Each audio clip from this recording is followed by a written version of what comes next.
Dear fellow interpreters, in this video, I will explain how you can use our video-based interpreting platform cAPPiso to offer simultaneous interpreting online during a client's meeting on MS Teams.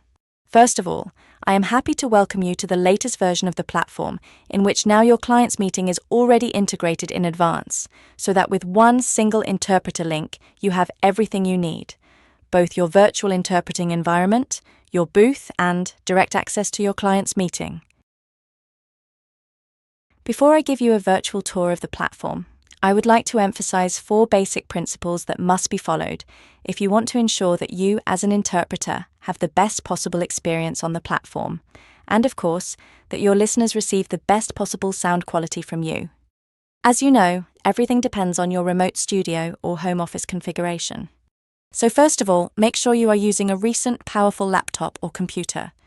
Secondly, cAPPiso is a cloud-based solution, so make sure you have a perfect internet connection. Preferably use a recent Ethernet cable to connect to the internet. If you do not have one, make sure you have high-performance Wi-Fi. Thirdly, connect your headset and microphone to your computer before opening the interpreting link. We recommend that interpreters use a professional USB headset with a built-in microphone. A professional table microphone is also an option if you are used to that.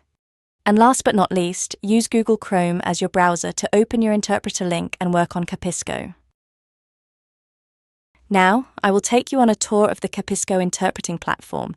Using a number of screenshots, I will show you the various steps required to access the platform and then discover some of its features. Place the cAPPiso interpreter link that you receive from the organizer in the Google Chrome bar and open it. The program will open and you will see this screen. Enter your name here. Next, select your interpreting booth and select the relay languages that are useful to you. For example, if the agreed relay language is French, be sure to select FR as one of your relay channels to ensure that you can also listen to the French relay channel in your booth. Then click on Continue. Especially when you start working with cAPPiso for the very first time, you may be asked to approve or allow your camera and microphone. Be sure not to skip this step, so don't forget to allow them. Please note that you will not be taken directly to your booth, but to the lounge first. Here you can see, hear, and speak to all your colleagues on the team in a private environment reserved for interpreters without disturbing the client. On the right-hand side of your screen, you will see an overview of all the booths that have been configured for your meeting, as well as a chat zone where you can share messages with everyone present in the lounge. What you will always see, both here in the lounge and later in the booth, is your own image, in the center at the bottom. On your video, you will see an internal controls button that allows you to turn off your camera or sound if you wish. You can drag this personal video box to another place on the screen so you can put it where it is more comfortable for you. At the bottom of your video box, you will also find a floor volume control.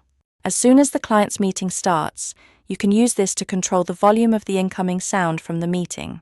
For example, you can set it to 0% if you want to talk to a colleague or technician in the lounge while the client's meeting is in progress.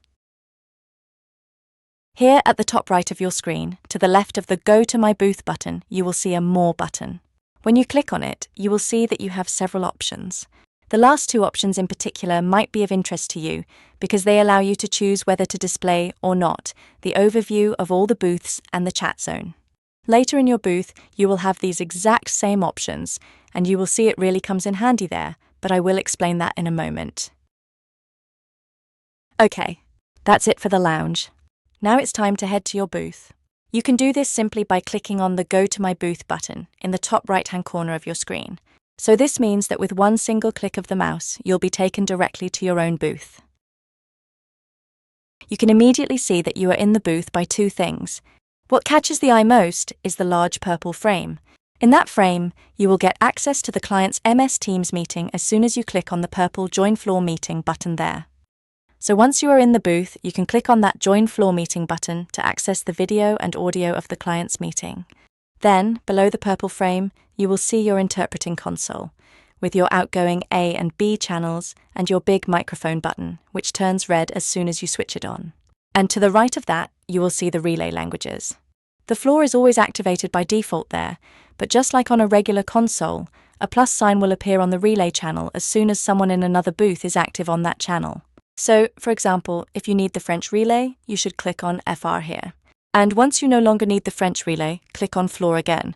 You will then immediately hear the original again at 100%. To the right of the purple frame of the MS Teams meeting, above your private chat zone with your colleague, you get to see your colleague's video. Now, you can't see that now in this video, because there is no colleague with me right now, but during a real assignment, you'll see your boothmate there. Remember, you can open and close the chat zone with the More button, as I explained earlier. However, normally you will see your colleague by default and be able to send him or her chat messages. And just like in a real booth, you will hear and be able to listen to your colleague when they are working. This means that you listen to both the meeting and your colleague. Of course, you can also choose to listen only to the floor. In that case, you can mute your colleague's audio by clicking on the amplifier icon at the bottom right of their video. You cannot see that now because there is no colleague, but I promise the icon will become visible as soon as the colleague's video appears on screen. As you can see, I joined the Teams meeting here. I did so by clicking on the purple Join the Meeting button you saw before. Now, there's not much going on here at the moment because there are no participants on MS Teams for this video, of course. But at least this gives you some idea of what it looks like. You'll notice that some MS Teams features appear at the bottom of the purple frame. And here comes a very important instruction, so please pay extra attention now. The small microphone icon in the Teams interface, which I have circled in red on the screen here just to show you where it is, that one is muted by default. Please leave it that way. Do not touch it. I mean, definitely do not turn on that Teams microphone, because then you will be audible in the client's Teams meeting just like all the other participants there, and that is obviously not the intention. We are interpreters, right? Not participants. So please remember that the MS Teams microphone must always be muted. The only microphone you need and should use as an interpreter is the one on your interpreting console. That is the large microphone button below your language channels on your interpreting console, as I showed you before. And remember when I explained to you earlier in the lounge that you could make the overview of the other interpreting booths either visible or invisible? Well, this feature comes in handy here. You are in the booth now, and do not need to move to another booth, right? So if you wish, now you can use the More button again to uncheck the Show All Booths option. This will give you a larger screen, with a better view of the client's meeting. Now, be sure to keep the interface of the chat with your boothmate open at all times so you can communicate with them constantly using the 3 channels cAPPiso offers you: video, audio, and chat. Like this, you see? This gives you more space to get a better view of your client's Teams meeting. Around the purple Teams frame, you have a comfortable interpreting environment where you can keep chatting with your colleague, you can see and hear them at all times. And at the bottom of your screen, you have your own A and B channels and microphone in view, as well as your relay languages. Everything you need to interpret comfortably online. Look, the interpreter's microphone is red here, so the interpreter has turned it on and is now live in the listener's listening app. A small detail? When you go live, and for as long as your interpreter mic is active, a red signal also appears on your video, allowing your colleague to see which channel you are active on. Let me show you another interesting screenshot. Here you can see that the interpreter is live on channel A, Dutch in this case, and that she has clicked on FR to listen to the French relay. She can manually adjust the volume of both the relay and the floor, as she wishes. Try this out for yourself as soon as you get the chance. It is indeed important that you can adjust the volume of the floor and relay channel yourself to keep things comfortable and manageable. Okay, I think I've shown you pretty much everything you need to know to go cAPPiso. Just one more thing. To exit the application after a job, simply close the tab at the top by clicking on the cross. Now enjoy interpreting and working with your colleagues online. And thank you so much for flying cAPPiso.